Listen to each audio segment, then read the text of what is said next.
ప్రత్యేక హోదా సాధన కోసం విద్యార్థులు సోషల్ మీడియాలో మేము బీచ్ రోడ్లో కొవ్వొత్తుల ప్రదర్శన చేయడానికి నిర్ణయించుకున్న నేపథ్యంలో ఇవాళ అన్ని ప్రజా సంఘాలు కానీ రాజకీయ పార్టీలు కానీ విద్యార్థి ఉద్యమానికి మద్దతు ఇస్తూ ఉన్నాయి.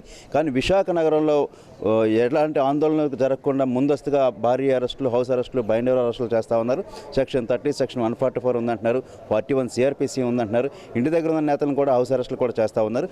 మా ఉద్దేశం ఏంటంటే క్యాండిల్ ర్యాలీ ద్వారా కేంద్ర ప్రభుత్వానికి మా వేదన, రోదన, ఆవేదన తెలియపరుస్తాము.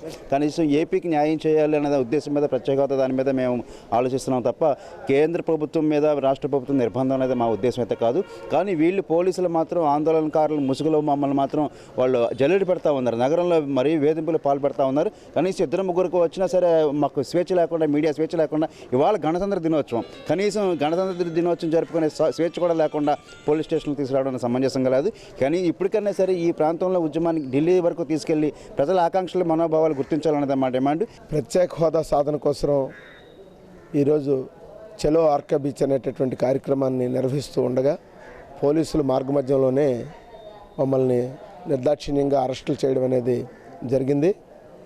ఇవాళ విశాఖ నగరంలో ఉన్నటువంటి అన్ని పోలీస్ స్టేషన్లలోనూ CPM కార్యకర్తలతో నిండిపోయి ఉన్నాయి. ప్రధానంగా ఇవాళ చంద్రబాబు నాయుడు గారు CII సదస్సు పేరుతో పెట్టుబడులను ఆకర్షించాలి, విదేశీయులను ఆకర్షించాలి అని చెప్పేసి ఏ లక్ష్యం కోసమైతే ఆయన చెప్తున్నారో, హోదా అనేది వస్తే 100% పన్ను రాయితీ అనేది ఉంటుంది. కాబట్టి పెట్టుబడులు వాటంతటవే వస్తాయి.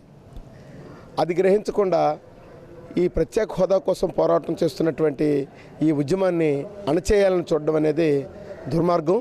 ఎప్పటికైనా ప్రభుత్వం ఈ తన ఆలోచనను పునరాలోచించుకొని కేంద్ర ప్రభుత్వం మీద ఒత్తిడి తీసుకురావాలని CPM పార్టీగా డిమాండ్ చేస్తున్నాం.